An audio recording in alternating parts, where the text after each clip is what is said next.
Kampala, Uganda, 1986. The smoldering remnants of the Bush War, which has ravaged the country of Uganda for the past 6 years, is finally over. This has resulted in the establishment of Yoweri Museveni, who led the liberation group that ended up defeating the Ugandan government during the Bush War, as the president of the new government of Uganda. As president.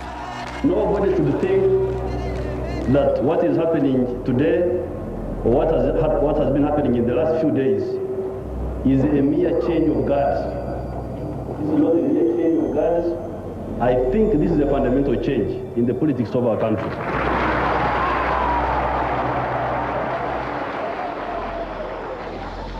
His admission as president was immediately challenged, beginning a civil war that lasted from 1986 to 1994.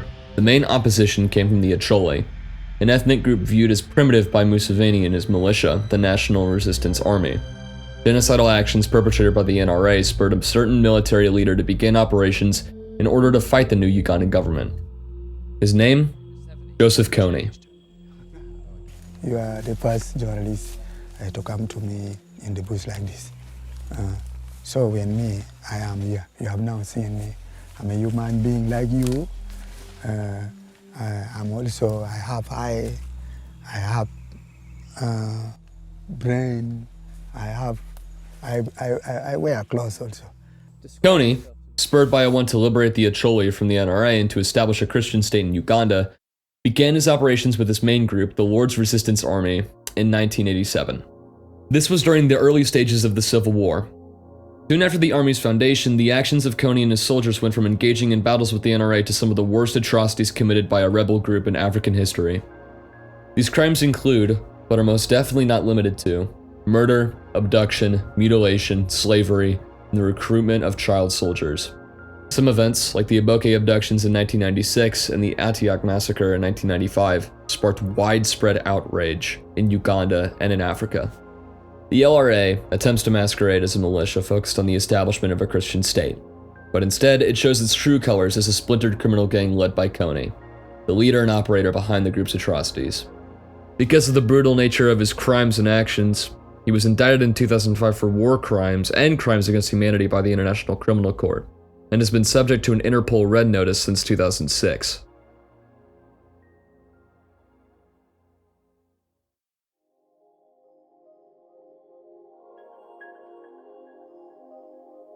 In 2003, college students Bobby Bailey, Lauren Poole, and Jason Russell went to Africa to film and document the war in Darfur. Along the way, the students captured glimpses of the LRA and their actions, which resulted in the formation of Invisible Children, a group dedicated to ending the practices of the LRA, especially in regards to their use of child soldiers. Invisible Children as a group heavily relies on social media and the internet to convey their message. Conveniently, as internet usage rised in the mid-2000s, the visibility that the group received increased along with it. At this time period as well, blog sites like MySpace were in their heyday, making it easier for Invisible Children to convey their message to a wide span of people. In short, social media's growth allowed Invisible Children to grow along with it. The LRA departed Uganda in 2006 after a series of peace talks. However, the group still advocated for freedom for the people in Uganda and in other African territories from the LRA. The way that this message was conveyed came to a head in 2012. On March 5th of that year, Invisible Children released the video Kony 2012, their ultimate statement trying to alert the public about Joseph Kony, his actions, and how they could take him down. In just a few hours, the video gained widespread popularity. A number of celebrities ended up endorsing said campaign, including Justin Bieber, Nicki Minaj, Kim Kardashian, and Bill Gates. Because of the video's availability on YouTube, it spread quickly along people who would share it onto sites like Facebook.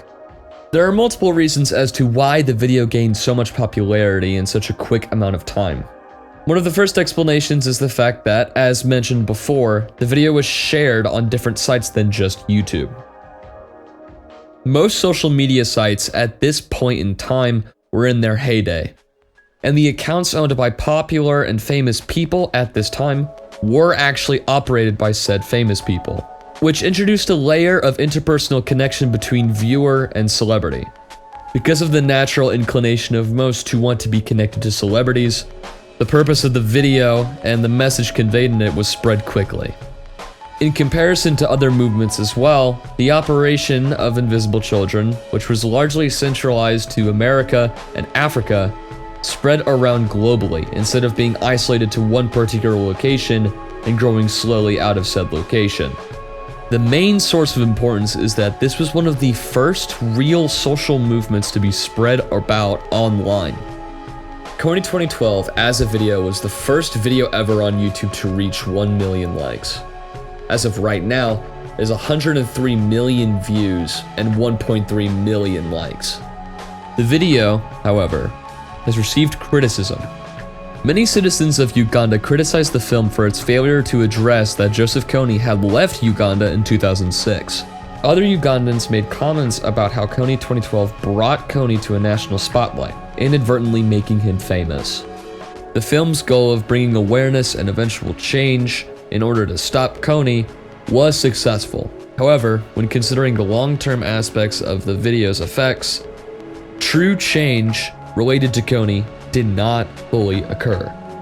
In short, the film brought awareness to Kony and his actions, but did not take direct action as to how to actually stop him. However, the model that Invisible Children built for Kony 2012 was incredibly successful and the basis for many successful social movements during the 2010s and 2020s. As of 2026, Joseph Kony has not been captured by either the International Criminal Court or Interpol. He is believed to be hiding in either the western portion of Sudan or the Central African Republic.